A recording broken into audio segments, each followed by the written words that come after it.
नमस्कार दोस्तों, स्वागत है आपका मेरे चैनल में। दोस्तों, मेरा ये वीडियो बनाने का उद्देश्य ये है कि मैं आज आपको गिलोय की कटिंग लगाना, इसलिए मैंने ये वीडियो इस दिन बनाया क्योंकि गिलोय की कटिंग लगाने का ये सबसे उपयुक्त समय है।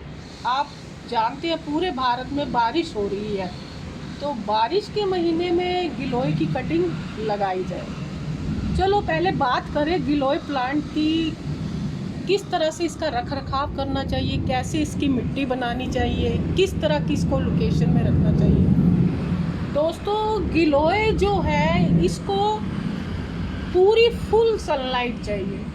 दोस्तों, मेरे पास 4 से 5 प्लांट मेरे गिलोय के गर्मी में उनकी खूब ग्रोथ होती रही। जैसे ही सर्दी आई उनकी ग्रोथ बिल्कुल ख़त्म हो गई। वो फिर मैंने जब सर्दी ख़त्म हुई तो मैंने देखा कि उनकी जड़ बिल्कुल गल गई।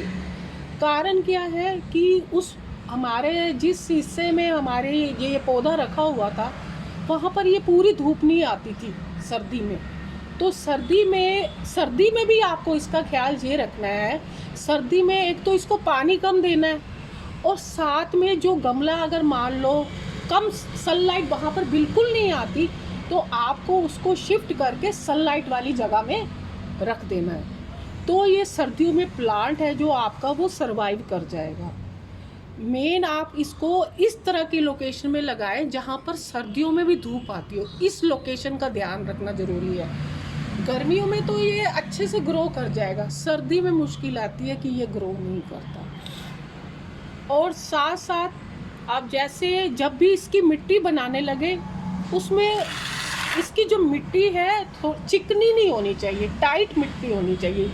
टाइट मिट्टी होती है ना तो ये पौधा सरवाइव करता है। और जब भी आप इसकी मिट्टी बनाएं उसमें रेत ज़रूर डालें, रेत डालना ज़रूरी है। और खाद की इतनी ज़रूरत नहीं होती, आप चाहे तो 1 हिस्सा गोबर की खाद इसमें डाल सकते हैं। अब आसानी से अगर आप चाहें तो वैसे नर्सरी से ला सकते हैं, लेकिन अगर आसपास देख रहे हैं ना गिलोय की काफ़ी बेलें लगी हों, तो आप एक डंडी तोड़ लें। अब जैसे मैं ये गिलोय की डंडी मैंने, क्योंकि मेरा गिलोय का प्लांट बिल्कुल सूख गया, तो ये आज मैं बाहर से ही मैं तोड़ कर लाई थी। इस तरह की टाइट डंडी होनी चाहिए। ये देखिए बिल्कुल टाइट डंडी है। इस तरह की पतली डंडी से ये नहीं लगेगा। इस पतली डंडी से तो ये गल जाएगी इसकी जड़। तो आपने क्या करना है कि एक ऐसी स्वस्थ डंडी ले लीजिए। ले ली डंडी आपने, फिर आप ये नोड देख रहे हैं ना, ये नोड इसमें होती है।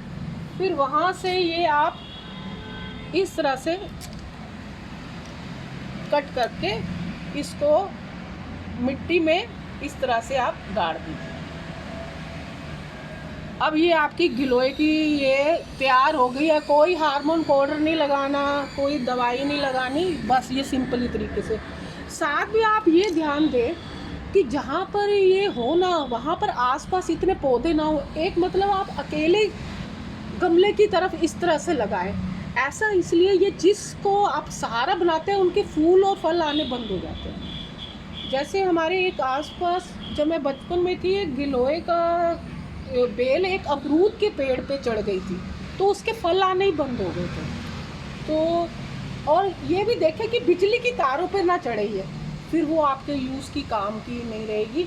आप इसको इस तरह से चढ़ाएं, एक तो जहाँ पे फुल सनलाइट हो और जहाँ पे इतने ये आसपास के पौधों को सहारा ना मिले। आप एक ऑनलाइन मिलती है एक बेलों को चढ़ाने के लिए कोई भी डंडी वगैरह, उसके सहारे आप लगा कर फिर इसको लगाएं, क्योंकि ये फिर उसी पर चढ़ेगी, किसी दूसरे को अपना ये सहारा नहीं बनाएगी। फुल सनलाइट में लें और पानी इसको आप 3 से 4 दिन में एक बार दे दें, तो आप ये अच्छे से सरवाइव कर जाएगी। और साथ में सर्दियों में इसको आप कम से कम 2 से 3 घंटे आप सनलाइट में रखेंगे, तो आपकी गिलोय की बेल सर्दी हो चाहे गर्मी हो कभी सूखेगी नहीं। बस आप इन्हीं बातों का ध्यान दीजिए। आशा है दोस्तों गिलोय प्लांट कैसे उगाया जाए, किस तरह से उसकी केयर की जाए, उसके बारे में मेरी आपको ये जानकारी पसंद आई होगी। आप मेरे चैनल को सब्सक्राइब करें, लाइक करें और शेयर करें। Thank you.